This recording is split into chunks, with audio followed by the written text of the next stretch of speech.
Hello and welcome to India Business Hour. I'm Shireen Bhan. You can watch India Business Hour live on YouTube and, of course, on your television screens night after night. The top stories that we're tracking for you this hour.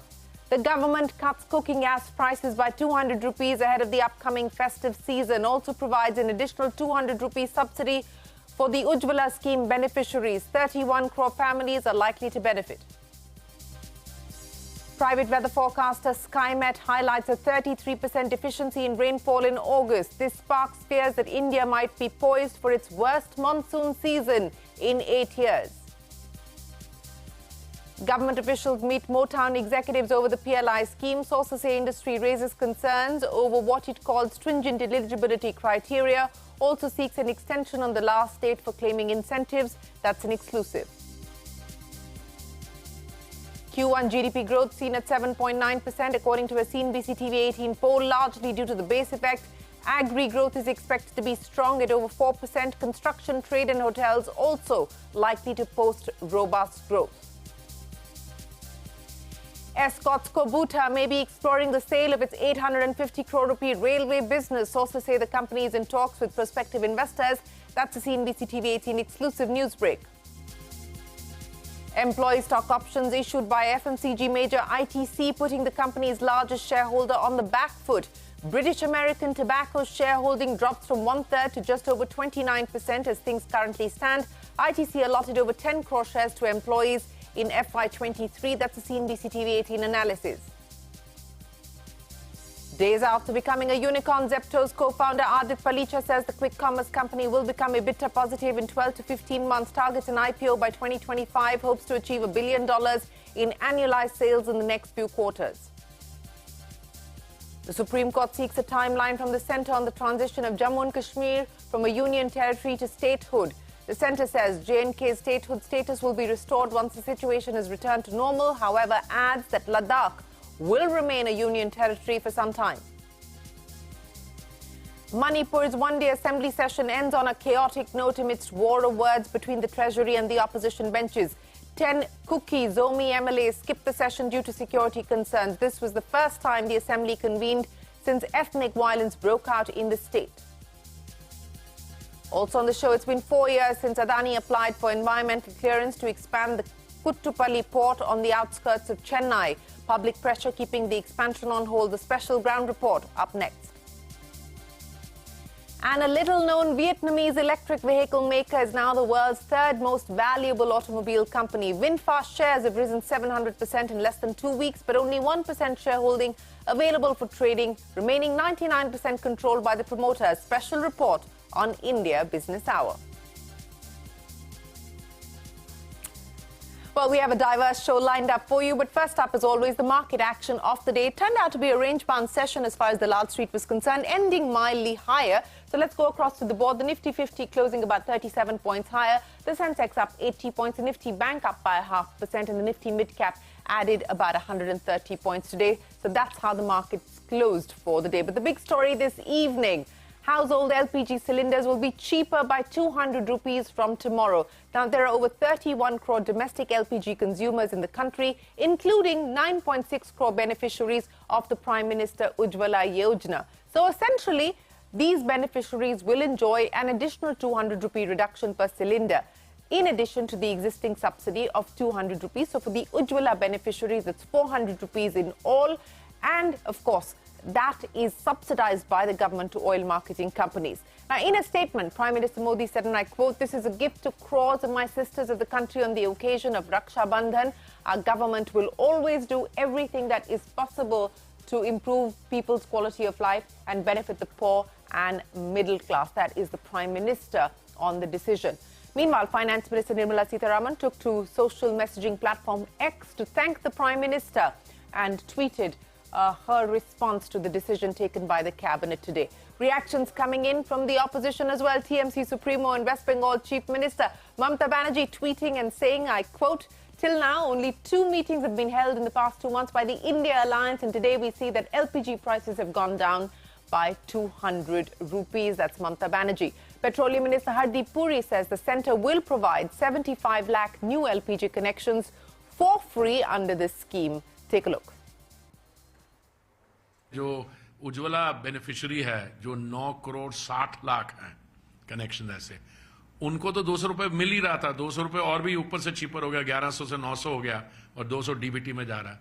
और एक और चीज, ये जो योजना शुरू की थी उज्ज्वला की 2016 में, तो we had taken it originally only up to 8 crore cylinders, then we increase it by 1 crore 60 lakh. So आज 9 करोड़ 60 लाख उज्ज्वला योजना के बेनिफिशियरीज हैं, उसमें हम 75 लाख और जोड़ रहे हैं। अरे जुमले का सरकार है, 200 से क्या होने वाला है इस देश में। हमारी जब सरकार थी तो 400 रुपया सिलेंडर था, अभी 1150 है। 200 कम करने से क्या, किस बहन को इसके 200 रुपए बचा के 500-700 कम करने चाहिए थे। और ये सारे इलेक्शन का जुमला है, अभी आ गया इलेक्शन, इसलिए 4.5 साल इनको नहीं सोचा कि महंगाई है, और कर्नाटका के लोगों ने इनको रिजेक्ट किया महंगाई के कारण, बेरोजगारी के कारण, इसलिए केंद्र सरकार डरी हुई है। Well, that is the big decision being taken by the cabinet, a cut on LPG cylinders by 200 rupees for 31 crore beneficiaries, and of course separately 400 rupees per cylinder for the Ujjwala scheme beneficiaries. Private weather forecaster Skymet has highlighted a 33% deficiency in rainfall for the month of August. It's also warned that India may be heading towards its worst monsoon season in 8 years. Skymet has also warned that El Nino conditions could spill over to the winter months as well. So this is going to be a cause for concern. Listen in. El Nino conditions are going to extend further beyond monsoon also.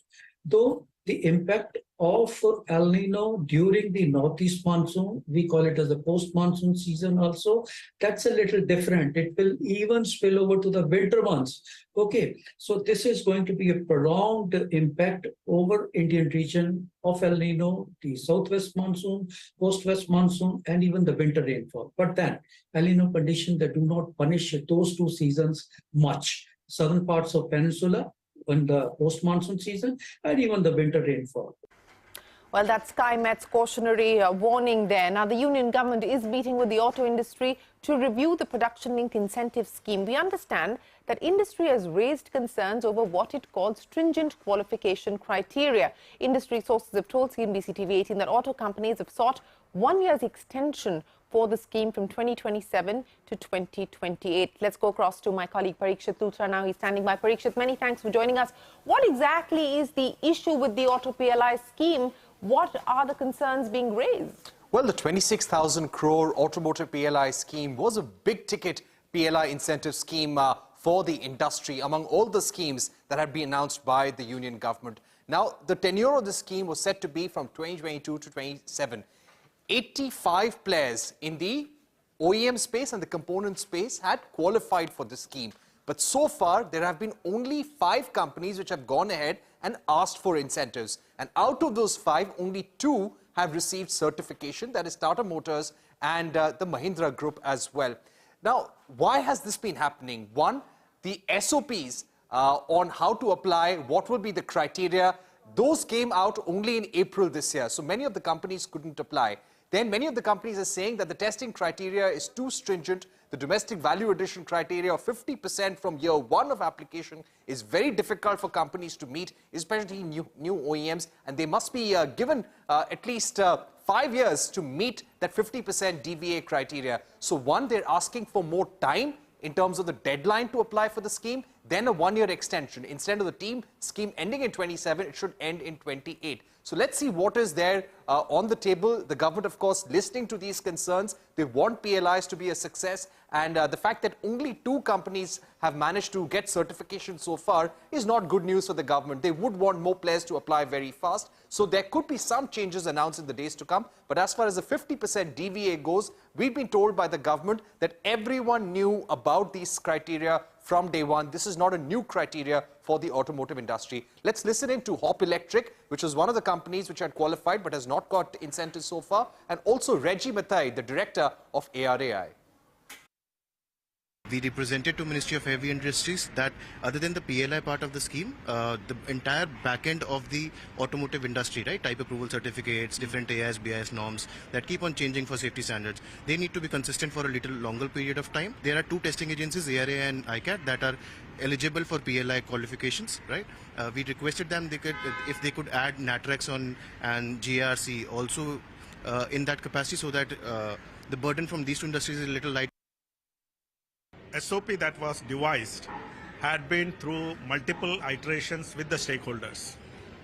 So the clarity on the SOP, that how the evaluation or how the DVA will be evaluated, has been well known, well aware of. When the SOP was prepared, thorough deliberations were done. So everybody knew into what we are getting into.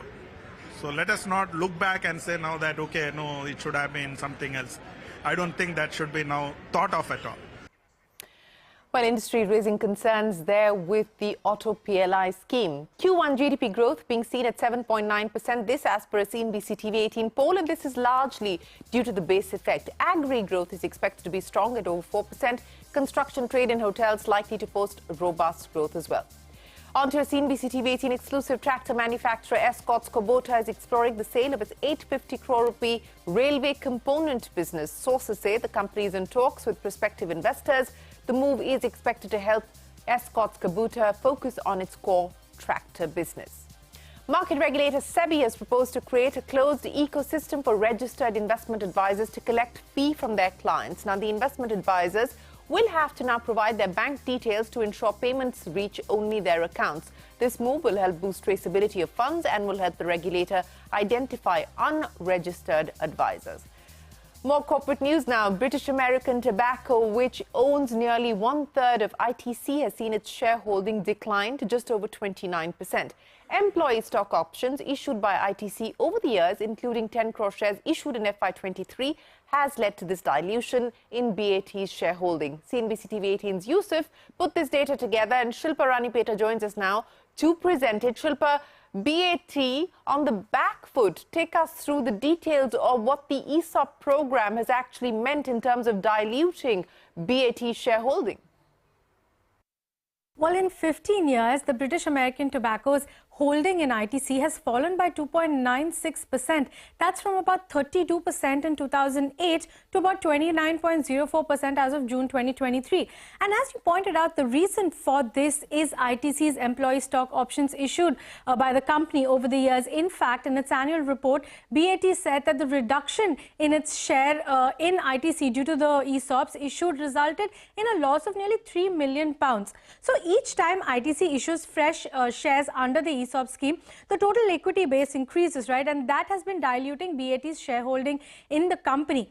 And this has been over the years. Now, most recent was the 10.5 crore shares that were allotted under the scheme in the last fiscal, which increased the equity base to about over 1,200 crore shares. And these were granted to some of the top executives of the company, which included the chairman Sanjeev Puri, ED Nakul Anand, the CFO Supratim Datta, among others. Now, why this data that was put together by my colleague Yusuf is interesting is because BAT is very interested in staying invested in the company. And the company CEO, BAT CEO, has said that he wants to keep BAT's stake at least at 25% in ITC. And why? Because that ensures that the company keeps its board seat and it has the power to steer the company towards more opportunities, especially the ones that BAT sees in India in the nicotine segment. More importantly, the holding of at least 25% also gives the company the power to veto resolutions in ITC. For instance, BAT had actually used its veto rights in ITC back in the day to actually, turn down ITC's ESOP proposal, and this was exactly on the grounds of stake dilution. Back to you. Important development there, given the history of BAT versus ITC. Vietnamese EV maker VinFast is now the third most valued automaker, surpassing legacy companies like Ford and General Motors. Now, this after its shares surged 700% since its listing 2 weeks ago. Remember, the company went public through a special purpose acquisition company merger, and it's almost entirely controlled by its founder. Hormuz Fatakia joins us now with more on the company's rapid growth trajectory. Hormuz, VinFast capturing the headlines and imagination, but how sustainable is this growth? some eye-popping numbers coming your way, and it's not very often that this happens, that a stock goes up 700% in just 2 weeks. But this has happened in the form of VinFast, which is a Vietnamese electric vehicle manufacturer, which as of closing on Monday became the third most valued auto company in the world.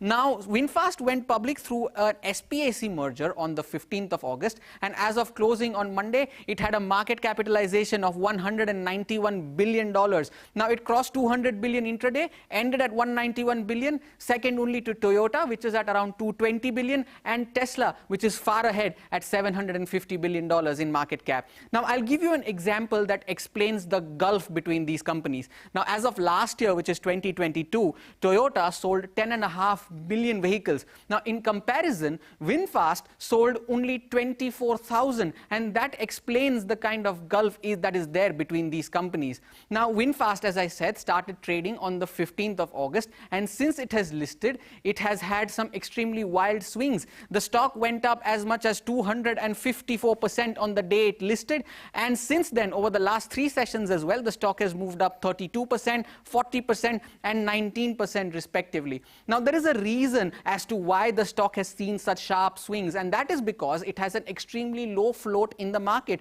which subjects the stock to extreme volatility. And that is because 99% of the float is controlled by the company's founder, who also happens to be Vietnam's richest man. Now, as of closing on Monday, VinFast shares are more valuable than half of the constituents of the Dow Jones Industrial Average Index, and I will name some. There are Goldman Sachs, there's Honeywell, Boeing, Intel, Disney, Nike, some big names. Now, as of last year, VinFast sold 24,000 vehicles, and this year it is hoping to sell close to 40 to 50,000. The management also said that they are likely to break even, not turn a profit, but break even by the end of 2024. Now, as I say all of this, it gives me a sense of deja vu, because all of this exactly the same way has transpired before as well. Now, at the height of the IPO frenzy in 2021, a company called Rivian Automotive came out with its IPO, which also happened to be the largest and the biggest IPO of that year. Now, shares were priced at $78 a share, and within 2 weeks of listing, the stock went up to as high as $178. Well, nothing wrong with that, but the problem was that Rivian had zero revenue to show for, and that is because of the frenzy that was there in the market is what led to the stock going as high as it did. Well, fundamentals did eventually catch up with Rivian, and as of closing on Monday, the stock is languishing somewhere around the $20 mark. Now, we are not saying that VinFast will meet a similar fate, but the way things are looking, it does look like a car without brakes, and if I was Rivian, I would be telling VinFast right now, मैं ये खेल पहले खेल चुका हूँ. Well, Hormuz, many thanks for joining us. It gives Fast and the Furious a completely different meaning, doesn't it? Now, days after becoming a unicorn, Zepto's co-founder Adit Palicha says that the quick commerce company will become EBITDA positive in the next 12 to 15 months. Speaking to CNBC-TV18, Palicha said the company is targeting an IPO by 2025, hopes to achieve $1 billion in annualized sales in the next few quarters. Most of our dark stores fully profitable, and we're continuing to push towards profitability. We should hopefully be EBITDA positive at this trajectory in about 12 to 15 months or so.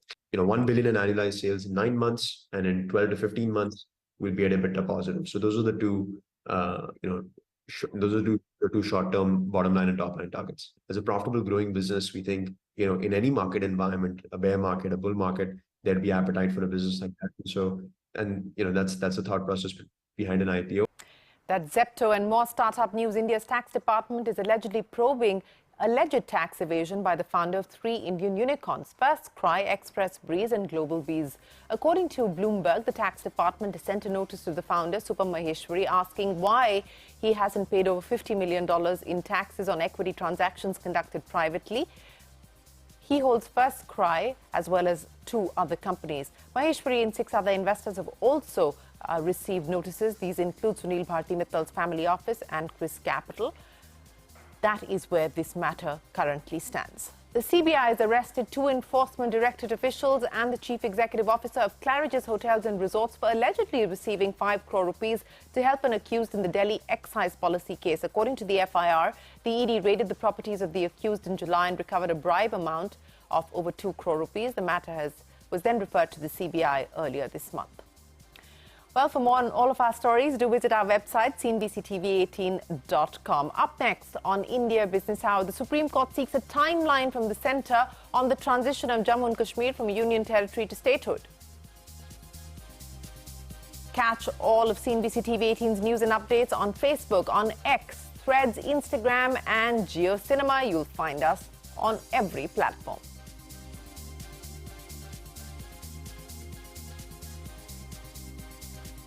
And it's time now for Court Corner this evening. The Supreme Court has asked the central government to suggest a time frame for transitioning Jammu and Kashmir's status from a union territory to statehood. The bench led by the Chief Justice Chandrachud was hearing petitions against the government's decision to repeal the special status of Jammu and Kashmir. Ashmit is standing by now with more details. Ashmit, take us through the government's response in the Supreme Court on this matter and the court's observations. Well, the Apex Court, and particularly the Chief Justice, who's heading this bench of 5 judges, made some important observations.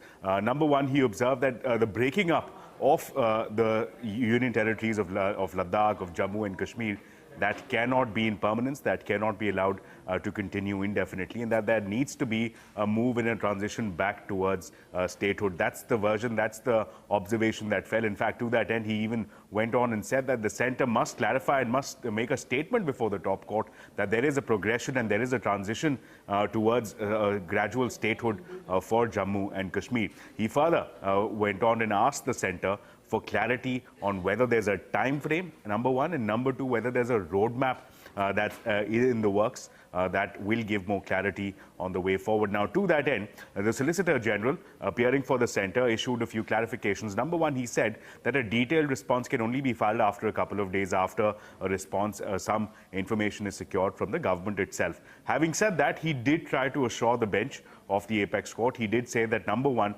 this is not a new issue. This is an issue where the government leaders have argued, have debated, and have made their submissions even before the Parliament. The version that he submitted before the top court is that there is, in fact, a roadmap for transitioning to statehood, that this is not in permanence, that as and when the situation returns to normalcy. Now, what that framework for normalcy is has not been defined, but the situation, the version that has been granted by the Solicitor General is that as and when normalcy returns, there will then be a transition towards statehood, the caveat being that Ladakh will continue to be a union territory. Ashwit, many thanks for joining us. And more in Court Corner, the centre has opposed the Bihar government's decision to conduct a caste-based survey. In an affidavit filed before the Supreme Court, the Ministry of Home Affairs has said that the census is a union subject and only the central government can conduct such an exercise.